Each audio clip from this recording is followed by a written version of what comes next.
नमस्कार, ABC channel में आपका स्वागत है। मैं हूं सचिन श्रीवास्तव और आप मेरे साथ देखेंगे आजमगढ़ से जुड़ी खबरें। आइए नजर डाल लेते हैं आज की खास खबरों पर। खबर के प्रायोजक हैं Kashi Gomti jewellers, A wing of Kashi Gomti group, निकट भंबरनाथ मंदिर, अयोध्या रोड, आजमगढ़। सोने, चांदी और डायमंड की ज्वेलरी का विशाल संग्रह और लाइफस्टाइल फर्नीचर, बेलनाडी, आजमगढ़। जहां कार्यक्रमों में हर्ष फायरिंग पर पूरी तरह से प्रतिबंध है, इसके बाद भी लोग इससे बाज नहीं आ रहे हैं। सोशल मीडिया पर एक वीडियो तेजी से वायरल हो रहा है, जिसमें ज्यूतिया पर्व के दौरान हर्ष फायरिंग किए जाने का मामला सामने आया है। संतान की लंबी आयु को लेकर ज्यूतिया व्रत रखकर महिलाओं द्वारा कार्यक्रम किए जा रहे थे। वहीं कल शाम को उस कार्यक्रम में गांव के पूर्व प्रधान के बेटे द्वारा बंदूक में गोली भरकर कई बार हर्ष फायरिंग करते हुए नजर आए। यह वायरल वीडियो जिले के रौनापार थाना क्षेत्र के आरजी अजगर मगरवी गांव का बताया गया। सोशल मीडिया पर वायरल वीडियो में दिख रहा है कि एक युवक जो बंदूक में कई बार गोलियां भरकर ऊपर की तरफ हर्ष फायरिंग कर रहा है, जहां काफी लोगों की भीड़ है, जिसमें कुछ खड़े हैं तो कुछ लोग बैठे हुए हैं। फायरिंग के दौरान कोई अप्रिय घटना भी हो सकती थी, लेकिन यह युवक बेखौफ होकर लगातार हर्ष फायरिंग कर रहा है, जिसे किसी ने रोकने का भी प्रयास नहीं किया और वीडियो बनाकर वायरल कर दिया। यह घटना आजमगढ़ जिले के रौनापार थाना क्षेत्र के आरजी अजगर मगरवी गांव का बताया गया, जहां एक दिन पूर्व ज्यूतिया के त्योहार को लेकर महिलाएं अपने संतान की सुख समृद्धि के लिए व्रत रखते हुए पूजा पाठ कर रही थी। वहीं उस गांव के पूर्व प्रधान के बेटे विजय कुमार यादव अपने पिता के लाइसेंसी बंदूक से प्रदर्शन करते हुए कई बार हर्ष फायरिंग करते नजर आए। बताया गया कि यह युवक मनबड़ व दबंग किस्म का है। इस वायरल वीडियो के बाद क्षेत्र में दहशत का माहौल है। इस मामले में एसपी ग्रामीण चिराग जैन ने बताया कि हर्ष फायरिंग का वीडियो सोशल मीडिया पर वायरल होने के बाद मुकदमा दर्ज कर जाँच की जा रही है। में एक हर्ष फायरिंग का वीडियो वायरल हो रहा है, सर क्या कार्रवाई की है? देखिए, थाना रौनापार के अंतर्गत सोशल मीडिया के माध्यम से एक वीडियो संज्ञान में आया है, जिसमें एक व्यक्ति हैं विजय कुमार यादव। उन्होंने अपने पिताजी जो पूर्व प्रधान रहे हैं उनके लाइसेंसी असले से हर्ष फायर किया है। गांव का नाम है राजी अजगरा मगरवी। इनमें ज्यूतिया पर्व के दिन हर्ष फायर किया है। इस सूचना पर तत्काल प्रभाव से मुकदमा दर्ज कर लिया गया है। मुकदमा दर्ज कर अग्रिम विधिक कार्रवाई की जा रही है। जो भी आगे तथ्य प्रकाश में आएंगे उनके आधार पर अग्रिम कार्रवाई की जाएगी। दीदारगंज थाने के सामने चक्का जाम कर सरकारी काम में बाधा डालने के मुकदमे में सुनवाई पूरी करने के बाद अदालत ने पूर्व सांसद वर्तमान विधायक रमाकांत यादव को 1 वर्ष के सश्रम कारावास तथा कुल 3,800 रुपए अर्थदंड की सजा सुनाई। यह फैसला MP MLA special magistrate court के जज अनुपम कुमार त्रिपाठी ने सोमवार को सुनाया। मुकदमे में अभियोजन पक्ष की तरफ से पैरवी कर रहे अभियोजन अधिकारी विपिन चंद्र भास्कर ने बताया कि 6 अप्रैल 2006 को सुबह 7 बजे रमाकांत यादव अपने 2-250 समर्थकों के साथ दीदारगंज थाने पहुंचे। रमाकांत यादव थाना प्रभारी मधुप कुमार सिंह पर अपने एक समर्थक के छुड़ाने का दबाव बना रहे थे। जब थानाध्यक्ष ने रमाकांत यादव की बात नहीं मानी, तब दीदारगंज खेता सराय मार्ग पर चक्का जाम कर दिया और सरकारी काम में बाधा पहुंचाई। इस मामले में पुलिस ने जांच पूरी करने के बाद रमाकांत समेत 3 लोगों के विरुद्ध चार्जशीट न्यायालय में प्रस्तुत किया। अभियोजन पक्ष की तरफ से कुल 6 गवाह न्यायालय में परीक्षित कराए गए। दौरान मुकदमा 2 अन्य आरोपियों की मृत्यु हो गई। दोनों पक्षों के दलीलों को सुनने के बाद अदालत ने आरोपी रमाकांत यादव को 1 वर्ष के सश्रम कारावास तथा 3,800 अर्थदंड की सजा सुनाई। एमपी एमएलए कोर्ट में 1.5 साल से करीब मैं पैरवी कर रहा हूं, और ये जो आज सजा हुई है, ये हमारे जेडी साहब श्री शमशाद हसन जी के मार्गदर्शन में मैंने बहस की, और उसका प्रभाव ये मिला कि आज हमको 19 साल बाद जो है रिजल्ट मिला है, और रमाकांत यादव जी को जो है वो सजा हुई है। और सजा का विवरण मैं एक बार फिर पढ़े दे रहा हूँ। ये धारा 143 में 3 माह का सश्रम कारावास व 1,000 रुपये जुर्माना, 186 में 1 माह का सश्रम कारावास व 500 रुपये जुर्माना और 353 में 1 वर्ष का सश्रम कारावास 2000 रुपये जुर्माना और 341 में 1 माह का सश्रम सादा कारावास और 300 रुपये जुर्माना। तो और आप क्या था? जी मामला क्या था और कब तक? हम बता रहे हैं। ये मामला जो है घटना दिनांक 6/4/2006 की थी। इसमें एसओ जो है मधुप कुमार सिंह, मैं हमराही और अपने हमराहों के साथ जो है जयप्रकाश रुदल दीदारगंज आजमगढ़ की कायमी के बाद थाना कार्यालय में मौजूद थे और उक्त मुकदमे की केस डायरी लिखी जा रही थी कि तभी रमाकांत यादव जी जो है अपने भतीजे वीरेंद्र उर्फ विकास और अपने एक अभियुक्त के भाई फूलचंद के साथ दीदारगंज में 200-250 समर्थकों के साथ, जिसमें महिलाएं भी थी, 7-8 लोग राइफल बंदूकें भी लिए थे। इस पर विवाद हुआ तो लोक सेवक को जो है ऑन स्पॉट जो है थाने पे जो है धमकी दी गई, जिसमें धारा 353, 186 और 143 और 341 का जो है वो क्या नाम FIR लिखी गई, जिसका विचारण हुआ। विचारण के बाद आरोप बना, माननीय न्यायालय द्वारा आरोप बनाया गया। आरोप बनाने के बाद इसमें जो है 6 गवाहों को परीक्षित किया गया, जिसकी अभियोजन का सफलता का पूर्ण परिणाम ये रहा कि आज रमाकांत जी को सजा हुई है। जो है रमाकांत जी के ऊपर और कितने मुकदमे चल रहे हैं? मेरी कोर्ट में जो है दो मुकदमे चल रहे हैं और एक मुकदमा ट्रांसफर होकर अभी CJM साहब के यहाँ पे आया है। लमसम 3 मुकदमे और 2 मुकदमे बहस हो चुकी है इनमें। उसमें भी सजा नहीं, 2 मुकदमों में बहस हो चुकी है, एक मुकदमा ट्रांसफर होके आया है जिसका परिणाम आना बाकी है।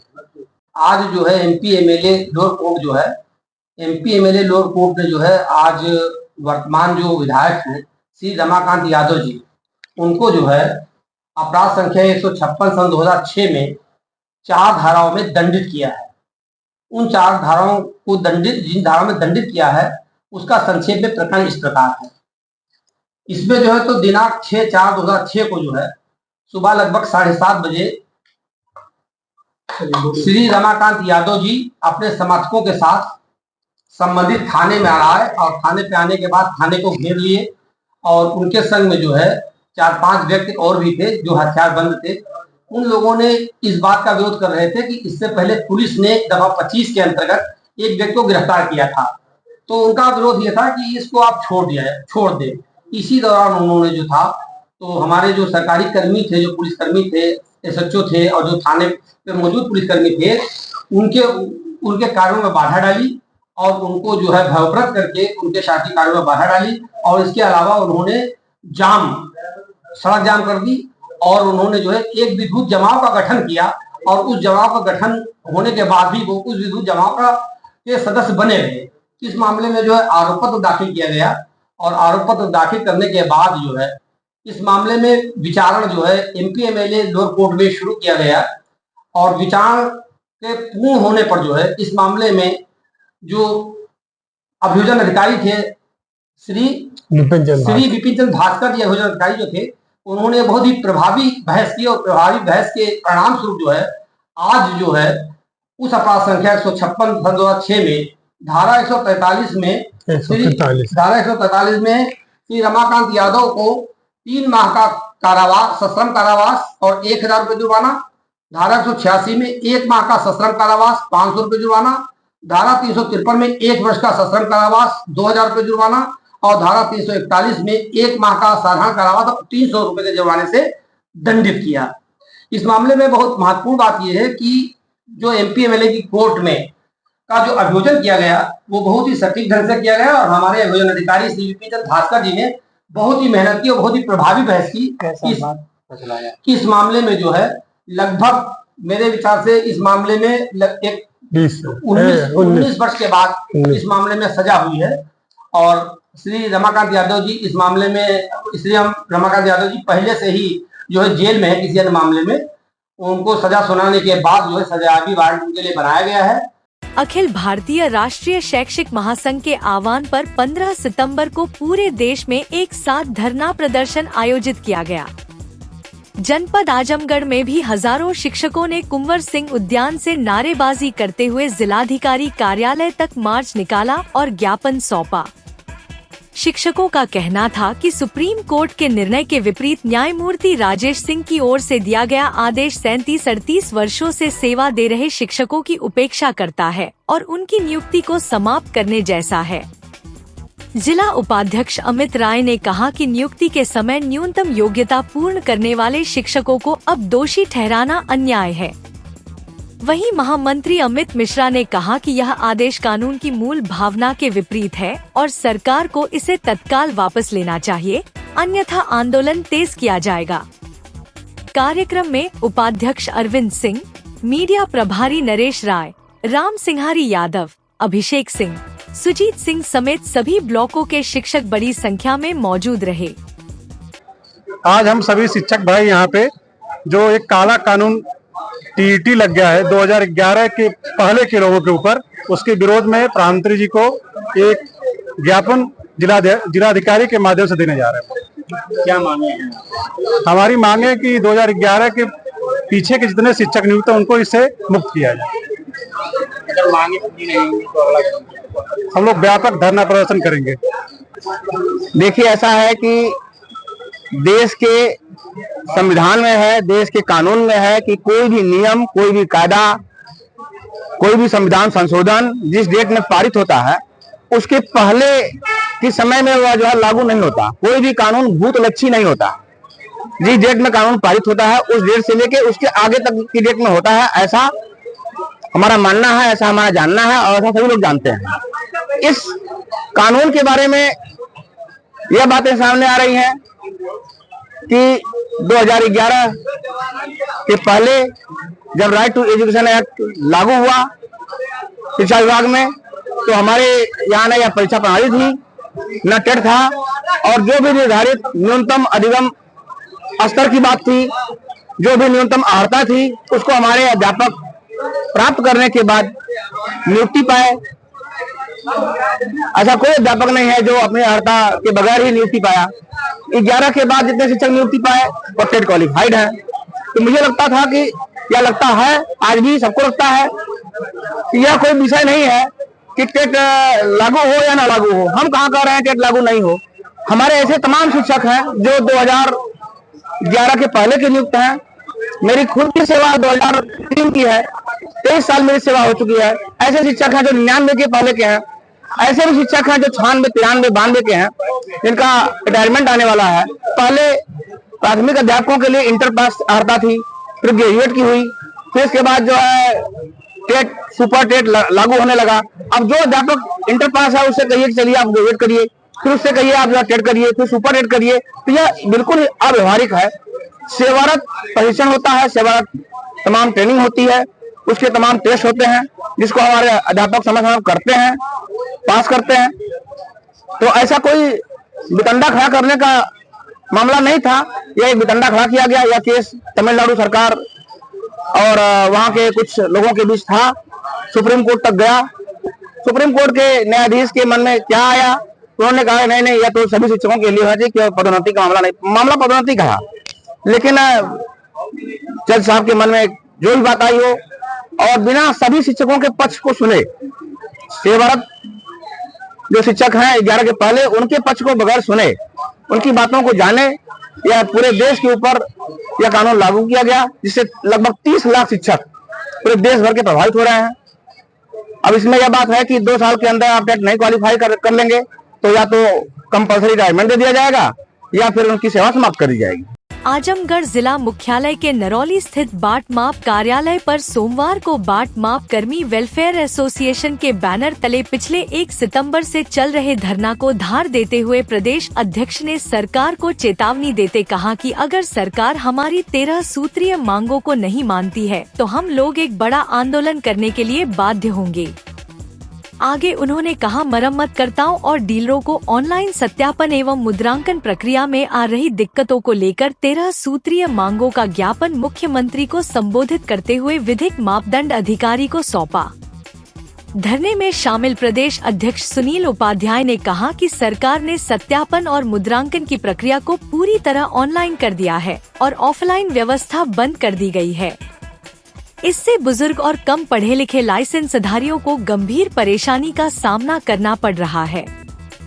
उन्होंने आरोप लगाया कि सरकार इस व्यवस्था को प्राइवेट हाथों में सौंपने की तैयारी में है, जबकि नई ऑनलाइन प्रक्रिया विभागीय नियमावली से मेल नहीं खाती। सुनील उपाध्याय ने स्पष्ट चेतावनी दी कि यदि सरकार ने उनकी मांगों पर ध्यान नहीं दिया तो प्रदेश भर के सभी लाइसेंसी लखनऊ में अनिश्चितकालीन धरना देंगे। वहीं इस मामले में जिला मापदंड अधिकारी आलोक सिंह ने बताया कि कर्मचारियों का 13 सूत्रीय ज्ञापन प्राप्त हुआ है, जिसे शासन को भेजा जाएगा। उन्होंने कहा कि सरकार ने प्रक्रिया को ऑनलाइन किया है और इसके लिए लाइसेंसधारियों को अलग से प्रशिक्षण भी दिया जाएगा। आज हम लोग ऑनलाइन ऑफलाइन के संबंध में इस समय 1 तारीख से ही आंदोलन पे हैं, क्योंकि ऑफलाइन कार्य को श्रीमान नियंत्रक महोदय द्वारा पूर्ण रूप से बंद कर दिया गया है और इसे प्राइवेट सेक्टर में देने की मंशा है हम लोगों के वजूद पे। जैसे हम मरम्मत करता हैं, विक्रेता हैं, हमें इसमें जो प्रक्रियाएं इन्होंने लाया है ऑनलाइन के पोर्टल में, वो विभाग की नियमावली से मैच नहीं कर रही हैं।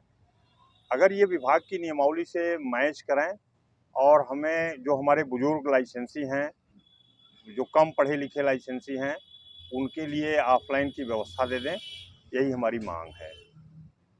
हम लोग पूरे प्रदेश में इस समय आंदोलन में हैं। हर मंडलों में कार्यक्रम हमारे हो रहे हैं, विरोध प्रदर्शन हो रहा है, हर जिले, प्रदेश के हर जिले में हो रहा है। हम लोग लगभग 25 तारीख के आसपास लखनऊ मुख्यालय पे प्रदेश स्तरीय धरना शुरू करेंगे। अगर हमारी मांगें तब तक नहीं मानी जाती हैं, अगर ये नहीं मानते हैं, तो हम लोग प्रदेश स्तर पे प्रदेश के सारे लाइसेंसी लखनऊ 1 दिन, 2 दिन, 4 दिन, जितने भी दिन होगा, हम लोग वहाँ धरना प्रदर्शन करेंगे। तब तक करेंगे जब तक कि हमारी मांगें मान न ली जाए। ऑनलाइन में क्या दिक्कतें हो रही हैं? ऑनलाइन में ट्रेडर आईडी बनाना है, उसमें OTP वगैरह की समस्याएं हैं। और जैसे ऑनलाइन में सबसे बड़ी समस्या हमें है कि जैसे हमें जो निर्धारण करना है, किसी कांटे के पास जब हम जाएंगे तब उसका मानक हम देख पाएंगे कि इसमें क्या काम है। अगर हम उस कांटे का ऑर्डर बुक करते हैं अपने किसी साइबर में बैठ के या अपने लैपटॉप पर किसी के यहाँ जा करके किसी साइबर के माध्यम से बुक करना चाहेंगे, तो हम उस कांटे का सही निर्धारण नहीं कर पाएंगे, उसकी पारदर्शिता नहीं आ पाएगी कि हम उसमें क्या खराब है, हमें किस चीज़ का कितना चार्ज करना है। ये जो पेचकस पिलास ऑनलाइन नहीं हो सकता है। ये हमारे पेचकस पिलास को हम कांटे को खोलेंगे इसके बाद ही तो उसका हम मरम्मत चार्ज तय कर पाएंगे, उसका क्या पार्ट्स लगेगा ये निर्धारित कर पाएंगे, इसके बाद हम ऑर्डर बुक फिलअप कर पाएंगे। तो हम एक बार जाएं उसके यहाँ पहले खोल करके देख के आएँ। जब मैंने कांटा खोल दिया तो उसका कांटा वर्किंग में नहीं होगा, इसके बाद मैं वहाँ से दूर कहीं साइबर है वहाँ जाएं, उसके फिर साइबर से उसके कांटे को लोड करें।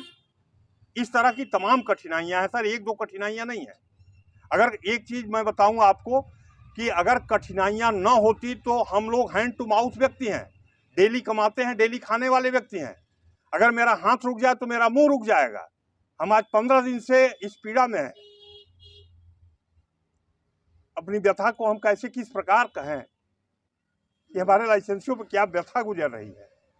लगभग कितने लोग इससे प्रभावित होंगे? लगभग सर हमें अंदाज है कि 10,000 के आसपास, डेटा हमारे पास क्लियर नहीं है, लेकिन 10,000 लाइसेंसी हैं पूरे प्रदेश में, जिसमें 1,500 लाइसेंसी ऐसे हैं जो कर रहे हैं, कर लेने लायक हैं, जो पढ़े लिखे हैं कर रहे हैं, लेकिन जो नहीं पढ़े लिखे हैं, जिनके पास जानकारियां नहीं, जिनको लैपटॉप ले करके जाना है, जिनके पास ज्ञान है, संसाधन है, लैपटॉप हैं, कंप्यूटर हैं, वो ले करके व्यापारी के यहाँ जा रहे हैं, वहीं सारा काम कर ले रहे हैं।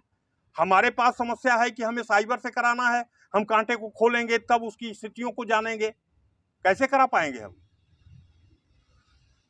तो मांगे पूरी नहीं तो अगला एकदम सर हम लोग आमरण अनशन तक जाएंगे, लेकिन मांगों को, चूंकि मांगे हमारी जेन्युइन है, हमारी मांगे जेन्युइन हैं, हम अपनी मांगों पर अडिग हैं, हमें राहत दे दें, हमें राहत दे दें, हमारे जीविकोपार्जन को चलने दें। ये तानाशाही कर रहे हैं सर। आप उपभोक्ताओं, ये एक चीज मैं आपके माध्यम से, आपके चैनल के माध्यम से कहना चाहता हूं कि ये डिपार्टमेंट उपभोक्ता संरक्षण का डिपार्टमेंट है, और जो इनका चैनल बना, जो इनका पोर्टल तैयार हुआ है, इसमें उपभोक्ता और तीन वर्ग इससे प्रभावित हैं। एक तो व्यापारी जो यूजर है कांटे का, जिसका काम हमें करना है। एक वह कांटा उपभोक्ता के लिए है, उससे उपभोक्ता को लाभ हानि है, हमें करना है। तो जिसे करना है, यानी हमें करना है, हमारी सुविधाओं का कतई ध्यान नहीं है। उपभोक्ता का हित जहां जहां सुरक्षित है उसे हटा दिया गया है। यह टोटल एक तरफा पोर्टल बना है। यह पोर्टल ही न्याय संगत नहीं बना है। जो कांटे के सत्यापन के जो मानक हैं, कांटे के परीक्षण को इन्होंने क्लियर निकाल दिया है। कांटे के परीक्षण के बाद ही सत्यापन होता है। परीक्षण की पूरी प्रक्रिया को ही इन्होंने इस पोर्टल से बाहर कर दिया है। और जब कांटे का परीक्षण नहीं होगा तो उपभोक्ता का हित नहीं है, और जब परीक्षण नहीं होगा तो मेरी कोई आवश्यकता नहीं है। ये किस प्रकार से हमें हटाए हैं, इसे आप समझिए, या आपके चैनल के माध्यम से लोगों को समझना पड़ेगा। हमारी आवश्यकता कांटे के परीक्षण के लिए है। हम परीक्षण करते हैं उसका, ये डिपार्टमेंट के हमारे इंस्पेक्टर सत्यापन करते हैं। जब परीक्षण इसलिए होता है कि उपभोक्ता का हित सुरक्षित रहे। जब परीक्षण ही नहीं होगा तो उपभोक्ता का हित भी अंधकार में है, हमारा रोजगार अंधकार में हो गया। शनिवार को Pratibha Niketan inter college Atlas पोखरा आजमगढ़ के प्रांगण में मंडल स्तरीय कला उत्सव का आयोजन संयुक्त शिक्षा निदेशक आजमगढ़ मंडल आजमगढ़ के निर्देशन में आयोजित किया गया, जिसमें मंडल के सभी विधाओं में प्रतिभा करने वाले प्रतिभागियों को मेडल एवं प्रशस्ति पत्र देकर सम्मानित किया गया, जिसमें संगीत गायन अकाल शास्त्री में सनबीम स्कूल बलिया से वैष्णवी राय प्रथम, मुस्लिम इंटर कॉलेज मऊ से पंकज गुप्ता द्वितीय एवं विक्रम इंटर कॉलेज मोहम्मदपुर आजमगढ़ से प्रियदर्शनी तृतीय स्थान पर रही। संगीत गायन समूह लोकगीत में अग्रसेन इंटर कॉलेज आजमगढ़ से करिश्मा सोनकर, मासूम वर्मा, काव्या सिंह एवं पिंकी निषाद प्रथम स्थान पर रही।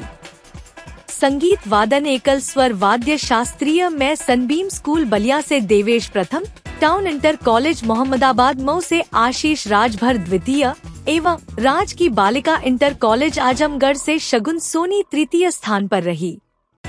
संगीत वादन एकल ताल वाद्य शास्त्रीय में टाउन इंटर कॉलेज मऊ से नीरज मौर्य प्रथम, राजकीय बालिका इंटर कॉलेज आजमगढ़ से श्रेया गाव द्वितीय स्थान पर रही।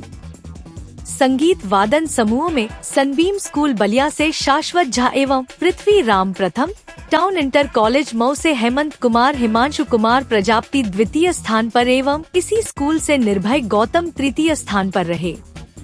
नृत्य एकल शास्त्री में राजकीय बालिका इंटर कॉलेज आजमगढ़ से जागृति सिंह प्रथम एवं saint Joseph inter college Mau से श्री कुमारी गुप्ता द्वितीय स्थान पर रही। नृत्य समूह लोक में राजकीय बालिका इंटर कॉलेज आजमगढ़ से परिधि सोनकर, आर्य श्रीवास्तव वंशिका, रूपाली प्रथम स्थान पर, सोनी थापा इंटर कॉलेज मऊ से तान्या मध्येशिया, नैसी कनौजिया, शिवांगी कुमारी द्वितीय स्थान पर रही। नाटक समूह में विक्रम इंटर कॉलेज आजमगढ़ से रिया प्रथम एवं फतेहपुर इंटर कॉलेज मऊ से निकिता द्वितीय स्थान पर रही। दृश्य कला एकल द्विआयामी चित्रकला में पब्लिक बालिका इंटर कॉलेज बरामदपुर मऊ से इस ओझा प्रथम एवं राजकीय बालिका इंटर कॉलेज आजमगढ़ से संजना राजभर द्वितीय स्थान पर रही। दृश्य कला त्रिआयामी में राजकीय बालिका इंटर कॉलेज आजमगढ़ से अंकित प्रथम, सोनी थापा बालिका इंटर कॉलेज मऊ से जानवी मध्येशिया द्वितीय स्थान पर रही। दृश्य कला समूह में सनबीम स्कूल अगर सांड बलिया से अनुप्रिया सिंह एवं आशीष वर्मा प्रथम, राजकीय बालिका इंटर कॉलेज आजमगढ़ से नेहा कन्नौजिया एवं अंचल यादव द्वितीय, सोनी थापा बालिका इंटर कॉलेज मऊ से खुशी मध्येशिया एवं सम आफरीन तृतीय स्थान पर रही। पारंपरिक कहानी वचन समूह में सोनी थापा बालिका इंटर कॉलेज मऊ से खुशी वर्मा एवं अनन्या चौहान प्रथम, कन्हैया इंटर कॉलेज बलिया से प्रिया सोनी द्वितीय एवं राजकीय बालिका इंटर कॉलेज आजमगढ़ से अंशिका तृतीय स्थान पर रही। इस प्रतियोगिता में प्रतिभाग करने वाले सभी प्रतिभागियों एवं उनके अध्यापकों को नोडल शशि प्रभा ने हार्दिक बधाई देते हुए कहा कि हमारे देश में हुनर की कमी नहीं है, जरूरत है तो बस उसकी दिशा देने की। इस अवसर पर कार्यक्रम की देखभाल एवं व्यवस्था की निगरानी करते हुए राजकीय बालिका इंटर कॉलेज सरायमीर आजमगढ़ की प्रधानाचार्य डॉक्टर संध्या मौर्य ने इस प्रांगण में आए हुए समस्त आगंतुकों का हार्दिक स्वागत एवं अभिनंदन किया। आपको दिखाते हैं मंडल स्तरीय कला उत्सव की झलकियां।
ऑटो रिक्शा चालकों का 38वां वार्षिक महाधिवेशन संपन्न, अधिकारों की मांग पर हुई जोरदार चर्चा। आजमगढ़ जिला मुख्यालय में स्थित नेहरू हाल सभागार में ऑटो रिक्शा चालक समिति उत्तर प्रदेश का 38वां वार्षिक महाधिवेशन आयोजित हुआ। इसमें ARTO अतुल कुमार यादव, प्रबंधक कृष्ण मोहन त्रिपाठी, प्रदेश अध्यक्ष राजेश यादव, वाहन चालक कल्याण संगठन के राष्ट्रीय अध्यक्ष सुरेश चंद यादव सहित कई प्रमुख अतिथि शामिल हुए। समिति प्रदेश अध्यक्ष कृपा शंकर पाठक के नेतृत्व में अतिथियों का अंगवस्त्र और मोमेंटो देकर स्वागत किया गया। कार्यक्रम में संगठन की उपलब्धियों और चल रहे मुद्दों पर चर्चा की गई। संगठन ने पिछले 10 वर्षों के संघर्ष के बाद सुप्रीम कोर्ट से ऑटो चालकों को 20 वर्षों की परमिट दिलाई। साथ ही ऋण पर लगने वाले 10% वसूली शुल्क को माफ कराने, सड़कों के चौड़ीकरण, पुलिस द्वारा चालान व उत्पीड़न जैसे मुद्दों पर आंदोलन किया। संगठन मंत्री शाहिद अहमद ने चालकों से अपने वाहनों के कागजात सही कराने की अपील की। कार्यक्रम का संचालन कर रहे प्रभु नारायण पांडे प्रेमी ने कहा कि आवश्यकता पड़ने पर चालक सड़क पर आंदोलन करेंगे। छोटेलाल और वीरेंद्र यादव ने प्रशासन से ऑटो स्टैंड की व्यवस्था कराने की मांग की। ARTO अतुल कुमार यादव ने चालकों से नियमों के दायरे में रहकर सहयोग करने की बात कही। अन्य अतिथियों ने चालकों के साथ हो रहे अन्याय पर चिंता जताई और हर संभव मदद का आश्वासन दिया। कार्यक्रम में मुकेश लाल, शाहिद अहमद रियाज, अनिल कुमार, शनि गुप्ता, राम अवतार राम, रमेश, कमला, विंध्याचल शुक्ला, सुरेंद्र राम, गोवर्धन राम सहित बड़ी संख्या में ऑटो चालक शामिल हुए।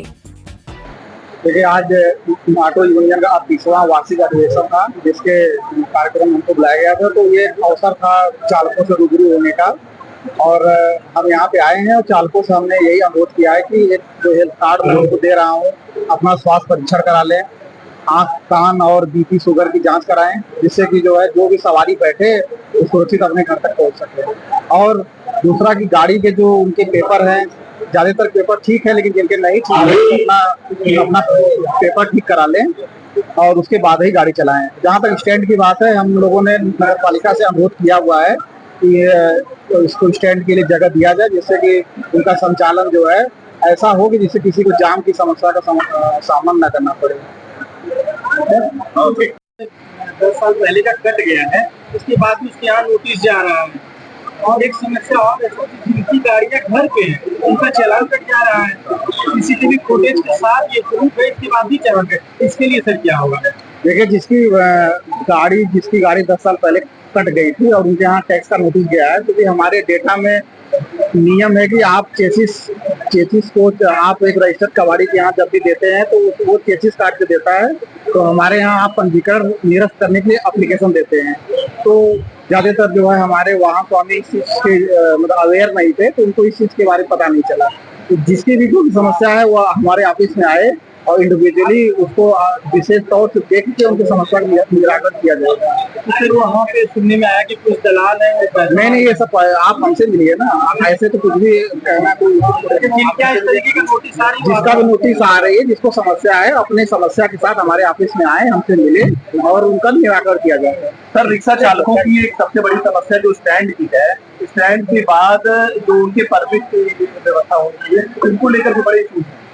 नहीं, स्टैंड के लिए नगर पालिका से कहा गया है, क्योंकि ये शहर जो है पुराना शहर, उतनी जगह उपलब्ध नहीं हो पा रही थी, तो उसके लिए लगातार प्रयास किया जा रहा है। और अभी शासन से प्राइवेट स्टैंड के लिए अनुमति मिल गई है और हम लोग चाहते हैं कि प्राइवेट लोग भी जो है स्टैंड खोले, जिससे कि लोगों को सुविधा मिले।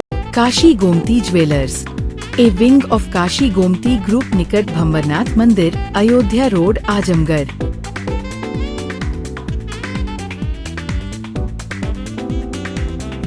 गोल्ड, डायमंड और सिल्वर की ज्वेलरी का विशाल संग्रह।